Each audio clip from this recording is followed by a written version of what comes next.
Hello everyone. कहानी का शीर्षक है बोलने वाली मांद। एक जंगल में खर नखर नाम का एक सिंह रहता था। एक दिन उसे बहुत भूख लगी। वह आहार की खोज में पूरे जंगल में घूमता रहा, पर एक चूहा तक हाथ नहीं लगा। इस खोज में ही शाम हो गई। अंधेरा हो रहा था। इसी समय उसे एक मांद दिखाई दी। रात काटने के लिए वह उसी में घुस गया।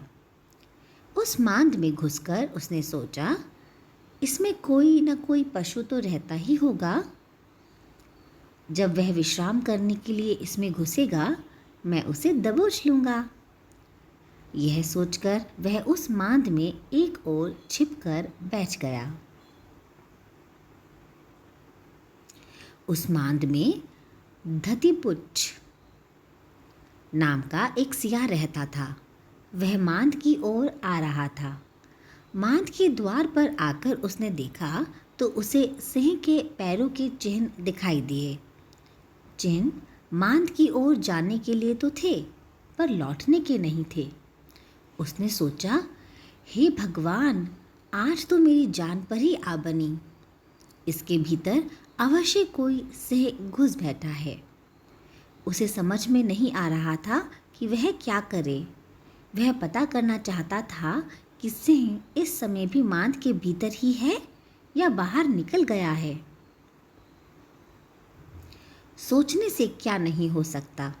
सोचते सोचते उसे एक उपाय सूझ ही गया। मांद के द्वार पर जाकर उसने पुकारा, ए मेरी मांद, ए मेरी मांद।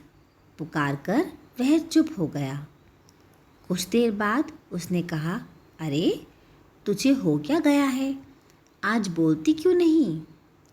पहले तो जब मैं तुझे पुकारता था तू झट बोल पड़ती थी।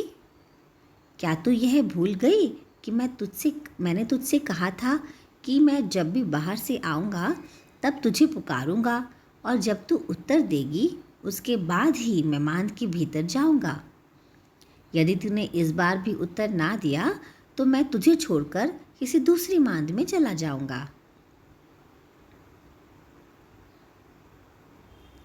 अब सिंह को विश्वास हो गया कि सियार के पुकारने पर यह मांद सचमुच उत्तर दिया करती है। उसने सोचा, आज मैं आ गया हूँ, इसलिए डर के मारे इसके मुंह से ध्वनि नहीं निकल रही है। उसने सोचा कि यह मांद नहीं बोलती है तो कोई बात नहीं, इसके स्थान पर मैं ही उत्तर दे देता हूँ। यदि चुप रहा तो हाथ आया शिकार भी चला जाएगा। यह सोचकर सिंह ने उसका उत्तर दे दिया। उसकी दहाड़ से वह मांद तो गूंज ही उठी। आसपास के पशु भी चौकन्ने हो गए। सियार वहाँ से यही कहते हुए चंपत हो गया कि इस वन में रहते हुए मैं बूढ़ा हो गया, पर आज तक कभी किसी मांद को बोलते हुए नहीं सुना। तो बच्चों, कैसी लगी कहानी?